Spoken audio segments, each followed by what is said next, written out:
dabble and play themselves, what riffs in particular on the album are the ones that, if you were to jump on a guitar and thrash something out at volume now, what are the ones that make you tick, man? There's something about just some of the parts in Raping Your Mind. The main verse riff of that is probably my go-to. There's just something so simple yet so brutal about that part that I just love. There's the intro riff to Bungle Grind, that weird kind of mid-tempo, just crunching, crushing, weird riff. I love that part so much. I love so much of Sudden Death is just so great, but there's so many parts in that song. I mean, look, that song has like 43 riffs in it or something like that, and 93 changes. Like I literally am like doing 90. I'm changing what I'm doing 93 times in that song. It's nuts. I mean, there's so many. Glutton for Punishment, that when you the riff, when you play the main riff but up high on the 12th fret in A. I mean, who the hell does that? Who plays a thrash riff all the way up there? And you'd think it would like take the brutality out of it, but it makes it even more brutal in a weird way. Like it's just there's so many parts. It's so great. So yeah, I think the album sounds so hungry and so urgent. How do you think you guys got that to come across so well in the recording? We pretty much play it live. We were super ready because we came out of like 2 weeks of rehearsal, and then we played the 7 shows that we played, and we went straight from the last show in San Francisco, flew down to LA the next day, and we're right in the studio making the record. So we couldn't have been tighter in that moment as a band going into the studio. And then we set up and we pretty much ran it live in the studio with, guitar, bass, and drums. And then, you do a couple of takes of each song. And if there was any fixes that needed to be done, we fix it. But, the basic tracks, all that energy just comes from the fact that we were so ready to get in and make the record. And I feel like you can really feel it in the tracks, as well as Jay's mixes. Jay really captures the essence of it. It's not too polished. It's it sounds like it should sound. It just sounds raw and edgy and absolutely full of energy. Definitely maintains that old school thrash vibe. The guitar tones in particular. They're very precise, but like you say, not overly polished, and certainly capture the essence of what was going on back then.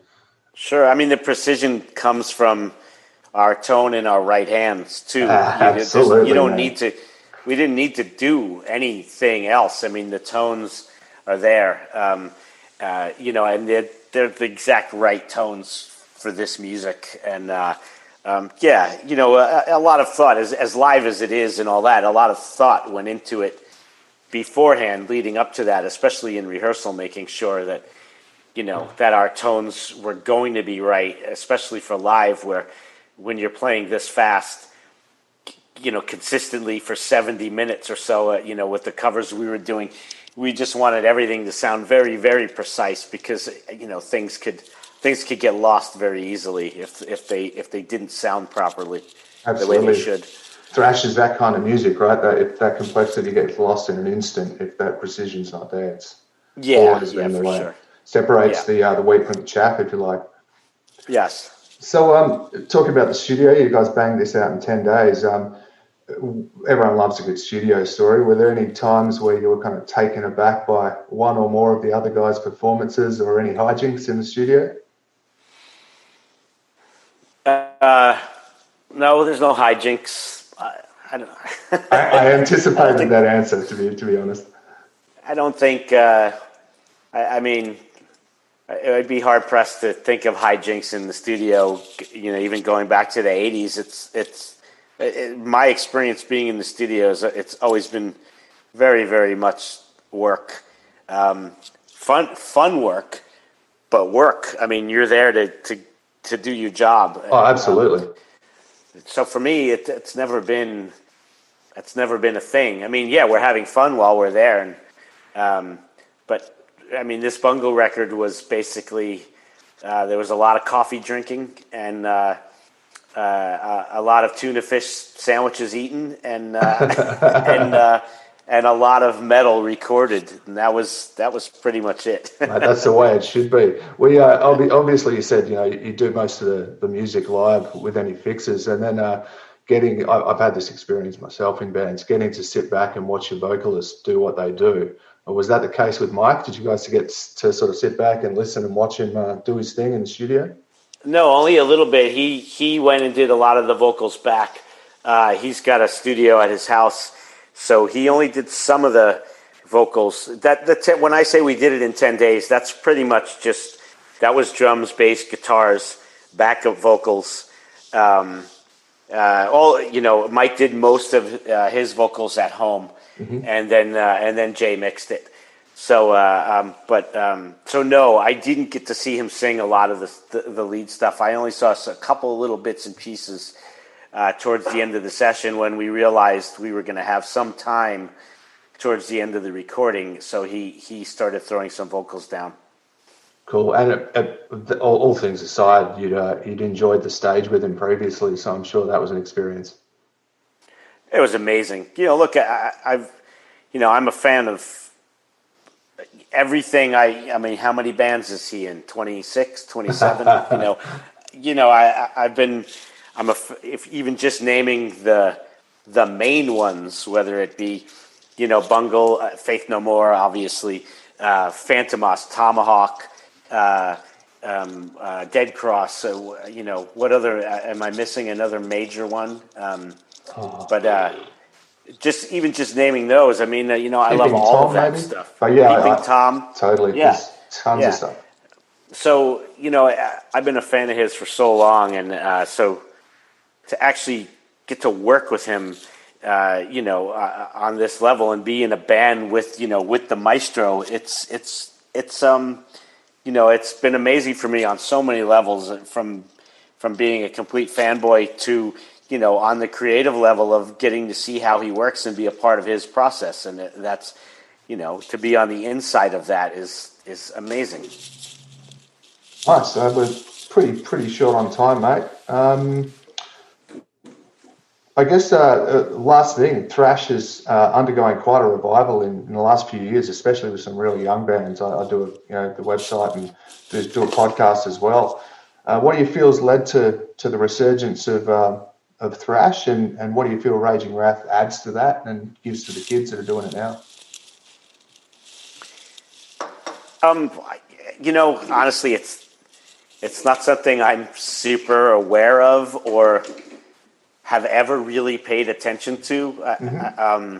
As far as a resurgence, in my mind, as far as I'm concerned, it's never gone away. But maybe that's my bubble. Me too, mate. I would agree. I live in a similar bubble. So for me,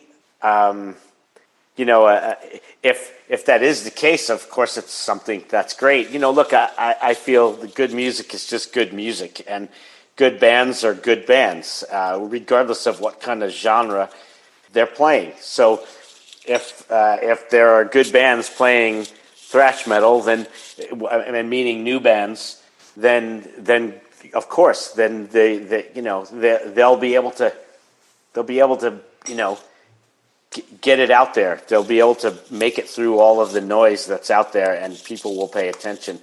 And of course, that's a good thing. And as far as Raging Wrath, I think it's such an odd situation. It's like a time capsule. It's like this record is like going out in a field and digging up a time capsule and finding some thrash metal record from 1986 that nobody's ever heard, and it's fucking genius. You know what I mean? Yeah. Bungle wrote this material back in 85 and 86, and no one's ever really heard it because you can't count what's on that Raging Wrath demo because, it doesn't sound like this. It wasn't recorded with this band this way. But oh, mate, material I'm a massive fan, and I'm a massive fan, and I'd heard almost nothing from it because I'm outside of that. I guess those demos on that level used to circulate quite locally, in the scenes back in the day. So being out there in Australia, I didn't have the opportunity to hear it. But certainly, man. Sure. So I think this record stands up to any thrash record that was made in that time period, and I think that's the best compliment I could pay it because that's the genesis right there. Those years is when the best thrash bands were doing their thing. We were making our first few albums, and I think this record would have stood out just based on the fact that the songs are amazing. They were so far ahead of any of the other thrash bands at that time when it comes to arranging music. Nobody was doing what they were doing with this material in 1986, and these guys were teenagers. They were younger than all of us in the Big Four, and they were so far advanced. They were so far ahead already musically. So it's hard to say but for me, like, if this record would have been out in 86, it would have changed the world. Like, all us other bands would have looked at that record and gone, holy shit, like, how did they do that? So, that's how I feel about this record. Nice one, mate. I'm told you've got another interview coming up. Is that correct? I believe so. Yeah, I think so. It's probably polite for me to. That seems like a nice place to leave it. Anyway, I certainly don't want to eat into anyone else's time. Yeah, man. No Scott, I tend to try and play it respectfully. Mate, thanks so much for your time. Really appreciate it. And I'm sure our readers will appreciate it. Album's an absolute cracker, like I said, in the Australian version of that word. Mate, thank you very much for your time, Scott. Ian. Cheers. Yeah, right on. Thank you. Cheers. Wow. What a great interview. And what a killer album. If you haven't heard it, go check it out. That's it for me today. Hope you enjoyed everything you heard. Donate to the show, and thanks for letting me drive today. Let's take this monster out with Fine Grain. They are a band from right here in New York, from the U.S. This is their song, Strings Attached. Until next time, we'll see you in the darkest corners of the world. I am not your puppet, but here I swing. The noose around my neck is tightening. I am not the subject of your abuse. Just let me go, please come and